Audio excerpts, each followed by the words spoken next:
Hey guys, Prince of Macedon here, and I'm going to show you a replay from Total War Rome 2, and instead of using a Hellenistic faction, I went with the Galatians, and yeah, I'll be using the Galatians. My opponent's name is RUS-iVAN, commanding the Romans. Let's go start this replay up, and you can see the armies. I definitely have a superior amount of troops here. He has a superior skirmish edge. Cav is roughly equal. Anyhow, I'm going to be the aggressor in this battle. I'm going to come forward here, and let me show you his troops here and his deployment. He put these caltrops down here on both wings, one here, and one on the other side as well. See that? And those are really hard to see unless you're closer to the camera like this. And anyways, he has Principes, who are not so hot. Principes. Triarii, which are decent. Triarii. These guys are a bit rougher though. These are the armored legionaries, and he put them on his left flank here. More armored legionaries, so 4 armored legionaries. His cav, he's got his general and bodyguard unit, if you count that as a cav. Legionary cav back here, and he's got 2 more cav units back here. Another legionary cav and a Socii Equite. Now his skirmish force, he has, I believe, 3 of the Syrian archers. Yes, he does. So he definitely has a superior skirmish force than myself. I just kind of spent whatever I had left on skirmishers, which amounted to 2 Celtic skirmishers, which are low-grade javelin men, basically. Now my cav force is pretty rough. I already swung it to the both wings here, so you look, got my cav on both wings coming up. And I was careful not to run into those caltrops. So I have mercenary Cappadocian cav. I got 2 of them. One over here. I also have a noble horse over here. So 1 over here, and then on the other side, an equal amount of cav. Well, an equal type of cap force. I got mercenary Cappadocian cav and also a noble horse. And that's where my general happens to be. And let's go look at my infantry body. I've got a bunch of these naked swords, because they're really cheap. And they have the frenzy ability, but they're just considered light melee infantry. But if you get that frenzy going during melee, it's pretty rough. I got some Galatian swords, as you can see. And finally, I do have some Galatian legionaries. I have 3 of them, I believe. Yeah. You know, I figured he's gonna have legionaries, so hey, wanted to have my own version of legionaries. So here's a tactical overhead. And he has peeled off his Triarii onto both wings here, because he sees my cav building up on both wings. So he's gonna back up his inferior cav with a Triarii. And he also has these caltrops right in front of his positions here. So a very defensive commander here. Like, when you see them lay caltrops, you know, like deployables, and then they don't even want to leave that position, make you come to them, that's, you know, without objection, that is a defensive commander. So I'm going to come forward here. I'm going to leave my skirmishers in the front to absorb the enemy's archers and also the enemy's infantry pila. I'm not quite close enough for it though. Should've got a little closer. So I'm moving my cav even more. I don't want to accidentally run into those caltrops, so I pick a better angle here where it's safer to charge in. Anyways, just behind my skirmishers, I've got my infantry body here. What I find fascinating about these Galatians is that these guys did fight the Hellenistic kingdoms. Namely the Macedonians. They slaughter them until they're finally driven out. They weren't called Galatians yet. They were called Galatians after they're defeated and have to settle in the area known as Galatia, named after the Gauls, of course. Gauls being Celts. So he's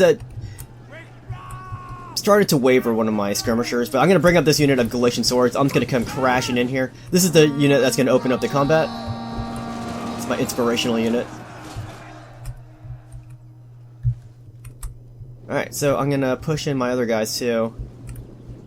See, it's so much better when you show the replay, because in replays, you don't have all that lag.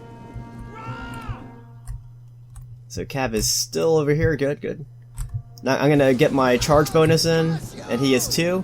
Although, he's gonna chase this unit right here. I'm just gonna run away and hit him with my other unit. So he's gonna lose men before we can get into combat.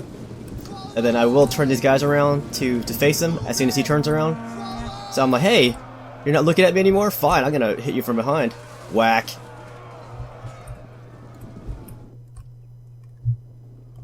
And I got this one unit right here, these Galatian swords, who just pushed right into his archers. Now I've got this incursion, and he's gonna send his general and bodyguard unit to stem it. And I see him coming, so I'm going to steady my men. Maybe they can throw some javelins out at the general here. Oh, they do. That general is heavily upgraded. Look at that. It's 1 silver experience chevron. Anyhow, here I smacked right into his legionary cav. Reason why it's a 2-on-1 fight here is because his general went to attack my Galatian sword unit. But my Galatian swords are starting to break over here. They're feeling kind of isolated, but now they're going to come back from wavering. Here, I kind of got caught up over here. I was not watching this side, so he charged into my cav here. It was a mistake.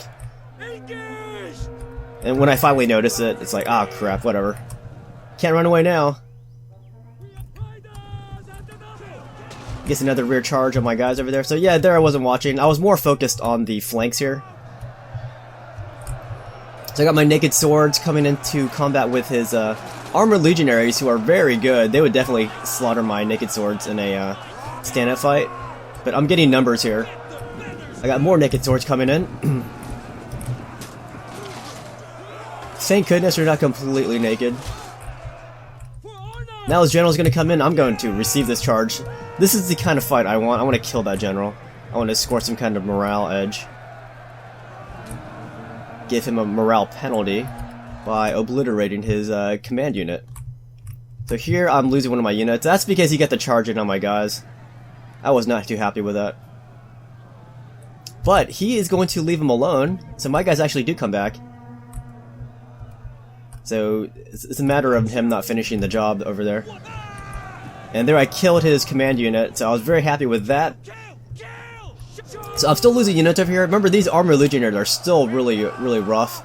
They're wavering one of my Galatian swords. I'm still going to surround him though. Like, a powerful unit is not so powerful when they're surrounded. That's the general case of things. For some reason I stopped my Cappadocian cav here, but when I realize I'm just sitting right in front of his archers, I do charge into them. But you can see, look, actually was victorious on the cav wing that I was losing at. That's because he withdrew one of his cav units before finishing the job. So now, actually was victorious on both cav wings. He did win on this fight over here, see this? Over on my right. So he's routing my guys, but I shattered his right center over here. That's going to free up my guys, and I'm going to send my guys crashing into these guys. But if you look at the quality of these Roman infantry, I probably should not have engaged them. It depends how you look at it. It's bad that I engaged him, but I was going to lose, but it's good that I engaged him because it kept these legionaries out of the fight over here. This is more of a one-on-one fight. And I'm going to use my numbers on this side to pile on pressure, get hammer and anvil strikes.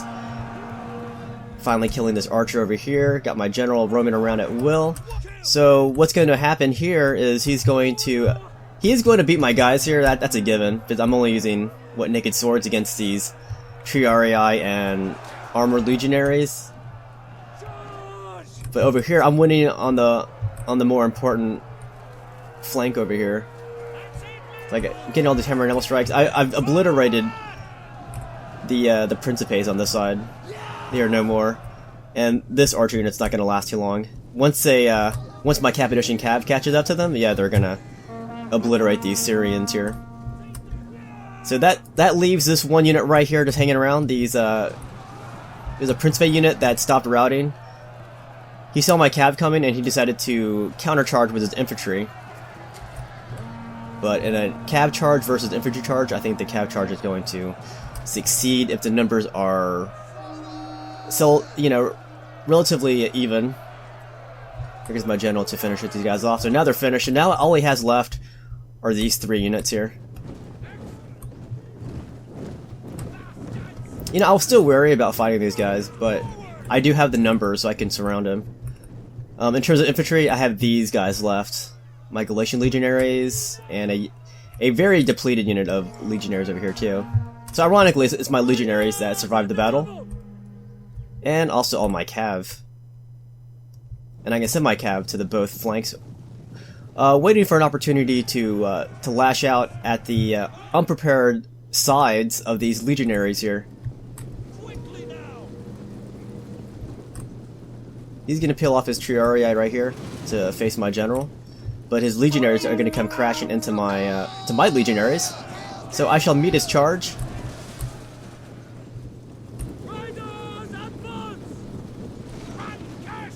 Run, Cassio. It says combat's even. Whack. Alright, so over here, these Principes are coming in. Oh, sorry, these Triarii coming in. I'm gonna charge into them. And that's gonna take out quite a few Triarii. And I'm gonna charge in and then charge out. And at that point, I think he left the game. Either he left the game or the game just ended. I'm not really sure about the mechanics of this game when it ends. But when we got to the other screen, he was gone already, so I assumed he left the game. So let's go look at the damage here. So he got a lot more kills, but my army was bigger to begin with. I could afford the losses. So, wow, this unit of legionaries killed 217 of my guys. This one killed 195, this one killed 196. So these armored legionaries, they were definitely worth their weight here. On my side, my guys didn't really kill that much, but when you total all of my troops and each one got a considerable amount of kills, except for these guys, then, you know, I think on my side, everyone played their part, but on his side, it wasn't enough to compensate for the smaller numbers, maybe, I guess. And his cab was pretty much ineffective. Like, they could have won on one of my flanks, but then he didn't finish the job, which he should have stayed there and finished the job. But that just let my left wing cab, which was losing, come back, hammer him, and then use that cav to decide the outcome on the left side, where I ended up winning. But yeah, definitely my cab was a huge factor. My skirmishers were, you know, they were just there to absorb missiles and stuff, so they didn't really have that much of an opportunity to shine. His skirmishers did really well, though. See that? 112, 114. But good game to RUS-iVAN. Hope you guys enjoyed this replay battle. I'll see you guys later.